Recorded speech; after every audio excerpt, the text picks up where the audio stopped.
Selamat malam, sahabat misteri dimanapun kalian berada. Kembali lagi bersama saya, Hartok Sanjaya, dalam kisah nyata dan fiksi kelam yang akan membawa kita menyelami sisi gelap yang jarang disentuh manusia.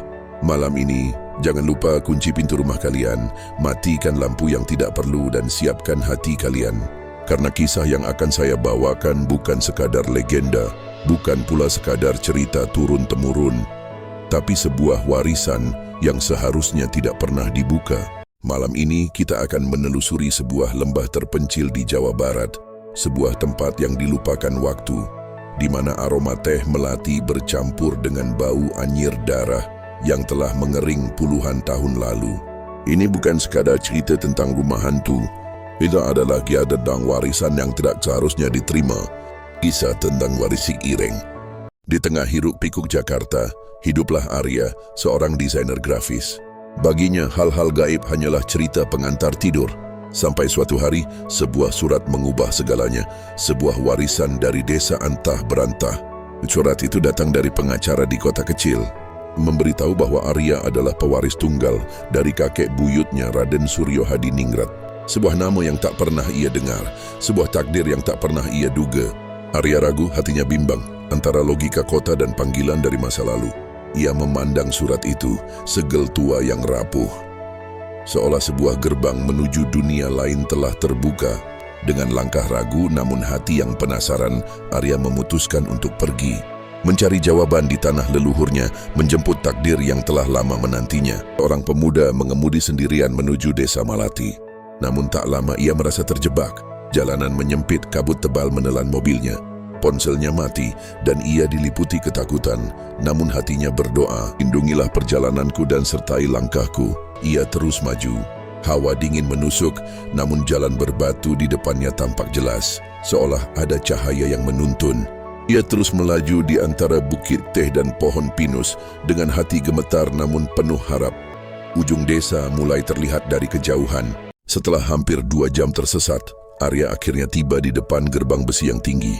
Namun ia segera menyadari dirinya terperangkap.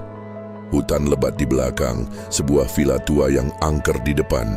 Rasa takut menyelimutinya, namun sebuah suara di hati berkata, "Janganlah takut, maju dan lihatlah keajaiban yang akan kau temukan." Lalu sebuah dorongan kuat menyuruhnya, "Bukalah gerbang itu." Arya menuruti. Angin sore berembus kencang, dan gerbang itu terbuka dengan derit yang memilukan bagai jeritan panjang. Arya melangkah masuk dengan kaki gemetar namun hati yang penasaran. Saat keraguan coba menghentikannya, sebuah kekuatan tak terlihat menuntun langkahnya. Rasa takut itu pun sirna ditelan rasa takjub. Arya menyaksikan kemegahan yang terluka oleh waktu. Seorang lelaki tua kurus berbelangkon muncul dari balik pintu kayu jati. Itu Pak Ujang, sang penjaga vila. Wajahnya penuh keriput, tatapannya tajam menembus Arya. "Selamat datang, Den Arya," sapanya serak. "Sudah lama Tuan Suryo menunggu kedatangan darah dagingnya." Kalimat itu terasa ganjil. Menunggu? Kakek buyutnya sudah meninggal bertahun-tahun lalu. Arya merasakan hawa dingin merayap di punggungnya, meski udara malam terasa hangat. Malam pertama di Vila Kencana adalah awal dari teror. Arya menempati kamar utama yang dulu milik Raden Suryo. Kamar itu luas, dengan ranjang berukir dan perabotan kayu yang berat. Namun saat malam tiba, vila itu seolah berubah wujud. Angin di luar terdengar seperti bisikan-bisikan aneh. Di tengah keheningan malam, Arya terbangun. "Tok, tok, tok." Suara ketukan itu datang dari dalam lemari pakaian raksasa. Arya meski ketakutan memberanikan diri untuk mendekat. Jantungnya berdebar kencang, keringat dingin membasahi dahinya.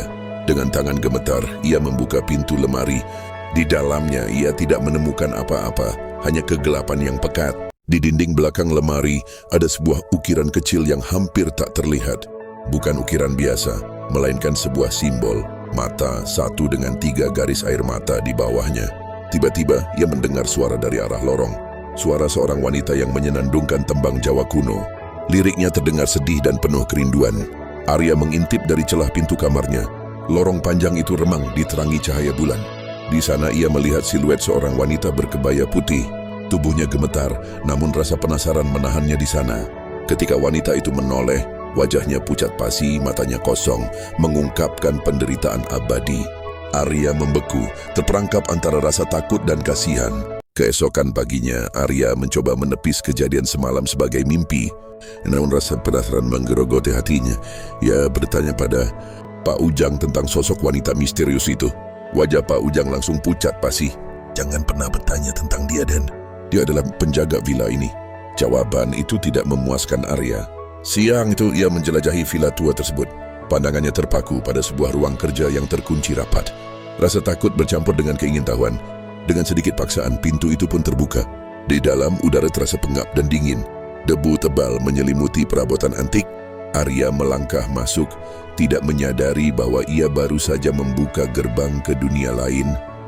Sebuah dunia yang seharusnya tetap terkunci selamanya. Setiap langkah membawanya lebih dekat pada rahasia kelam yang tersembunyi. Di dalam villa tua peninggalan kakek buyutnya, Arya menemukan sebuah peti kayu berdebu. Di dalamnya, ia menemukan sebuah buku harian tua bersampul kulit dan beberapa foto hitam putih yang sudah menguning. Foto-foto itu menunjukkan Raden Suryo di masa mudanya berpose di depan villa bersama para pekerja kebun teh.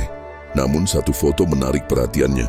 Seorang wanita pribumi yang sangat cantik, mengenakan kostum penari ronggeng dengan tatapan mata yang tajam dan menusuk.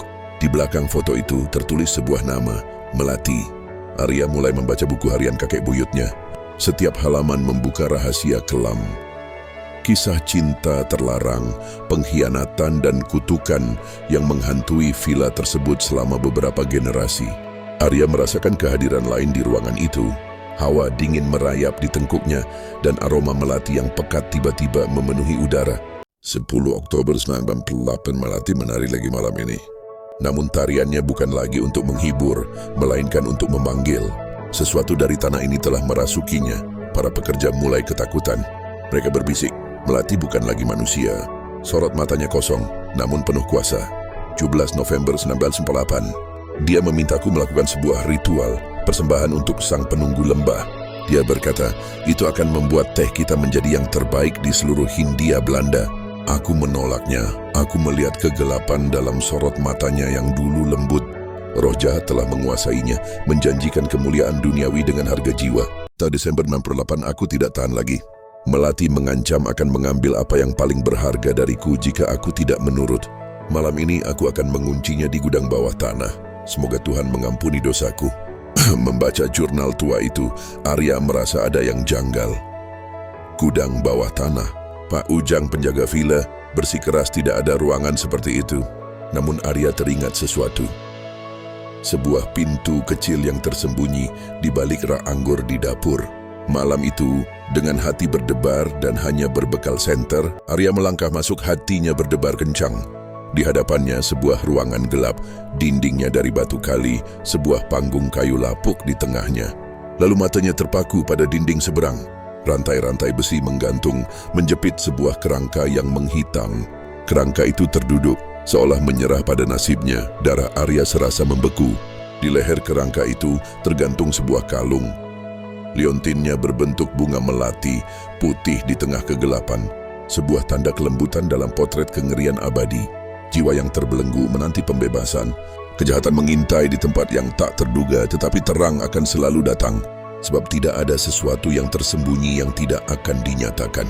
Senter Arya berkedip-kedip sebelum akhirnya mati total. Kegelapan pekat menelannya, ia tidak bisa melihat apapun. Tiba-tiba ia mendengar suara langkah kaki di belakangnya. Bukan langkah biasa, melainkan langkah orang yang menari. Sebuah bisikan dingin terdengar tepat di telinganya. Suara wanita yang penuh amarah. Seharusnya kau tidak datang. Darah pengkhianat tidak diterima di sini. Tangan sedingin es mencengkeram leher Arya dari belakang. Wangi melati yang tadinya semerbak, kini terasa busuk dan menyesakkan. Dalam ketakutan yang mencekik, Arya berteriak sekuat tenaga. Arya terbangun dengan tubuh gemetar, bekas cengkeraman merah di lehernya. Dia terbaring keheranan, tetapi Pak Ujang hanya menatapnya dengan iba. Tiba waktunya dan Arya tahu segalanya. Lalu Pak Ujang pun bercerita, Raden Suryo tidak hanya mengunci Nyi Melati. Ia melakukan ritual, menumpahkan darahnya sendiri untuk menyegel arwah Nyi Melati. Raden Suryo terpaksa membunuh istrinya yang telah bersekutu dengan penunggu kebun teh. Simbol mata itu adalah tanda segelnya, penanda sebuah pengorbanan kelam. Di luar tak ada jalan keluar, di dalam teror semakin menjadi. Mereka putus asa, tapi Pak Ujang memperingatkan, jangan menyerah. Percayalah pada takdir yang telah digariskan. Lalu sebuah perintah diungkapkan, selesaikan ritual yang belum tuntas. Arya tak punya pilihan, terjebak di antara hidup dan mati. Villa itu terasa seperti penjara, dunia gaib di depan, kenyataan pahit di belakang. Ia panik, namun tekadnya sudah bulat. Aku tidak takut. Akan kuhadapi takdir ini dengan berani. Kemudian ia melangkah pasti. Pak Ujang, antarkan aku kembali. Arya menurut. Hawa dingin menyergap. Gudang itu kini senyap, kerangka melati telah lenyap. Suara gamelan gaib terdengar, mengalunkan melodi menyayat hati. Di atas panggung kayu, sosok Nyi Melati berdiri, wujudnya sempurna. Cantik berkebaya putih, dengan mata hitam tanpa pupil. Ia mulai menari, gerakannya patah-patah, seluruh ruangan terasa bergetar. Dari dinding-dinding mulai merembes keluar cairan hitam pekat, berbau busuk. Itulah pertanda bahwa sang penunggu lembah telah bangkit dari tidurnya. Kau datang untuk menyelesaikan apa yang pengecut itu mulai, desis Nyi Melati. Arya, dengan jantung berdebar, berlari menuju panggung, mengangkat kerisnya. Namun Nyi Melati melesat lebih cepat. Kukunya yang panjang siap merobek wajah pemuda itu. Tiba-tiba, Pak Ujang melemparkan garam suci ke arah sang penari, membuatnya menjerit kesakitan. Kesempatan itu tidak disia-siakan. Arya menusukkan keris kembang ireng tepat ke jantung Nyi Melati. Jeritan mengerikan menggema saat tubuh sang penari hancur menjadi debu. Lembah itu akhirnya bebas dari kutukan. Asap hitam pekat muncul, dan sosok Melati hancur, aroma busuknya lenyap. Suara gamelan berhenti saat mereka melangkah keluar di tanah yang kering, dengan kaki gemetar namun hati penuh harap. Ketika sisa-sisa kutukan mencoba mengejar, Tuhan menyedot semua kejahatan kembali ke tanah. Seluruh villa itu dibersihkan dari kuasanya. Hari-hari berlalu, Arya telah kembali ke Jakarta, mencoba melupakan mimpi buruk itu. Namun suatu malam saat ia berjalan melewati cermin di ruang tamu, ia berhenti. Ada yang aneh. Di pantulan cermin itu, ia tidak sendirian. Di belakangnya, berdiri sesosok wanita berkebaya putih dengan sanggul rapi. Wajahnya tidak terlihat jelas, tersembunyi dalam bayangan. Arya membeku, jantungnya berdebar kencang. Ketakutan yang ia kira telah terkubur, kini bangkit kembali dengan kekuatan penuh. Ternyata ritual itu tidak menghancurkan arwahnya. Justru, ritual itu telah membebaskannya dari belenggu lamanya, dan kini ia telah menemukan rumah barunya. Sosok itu berbisik tanpa suara, menggema di benak Arya. Terima kasih atas tumpangannya, Raden. Kisah ini mengingatkan bahwa keserakahan hanya akan menuai penderitaan. Warisan paling berharga bukanlah harta, melainkan kedamaian jiwa. Jangan lupa subscribe YouTube Hartok Sanjaya untuk kisah lainnya. Tuhan memberkati Anda dan keluarga.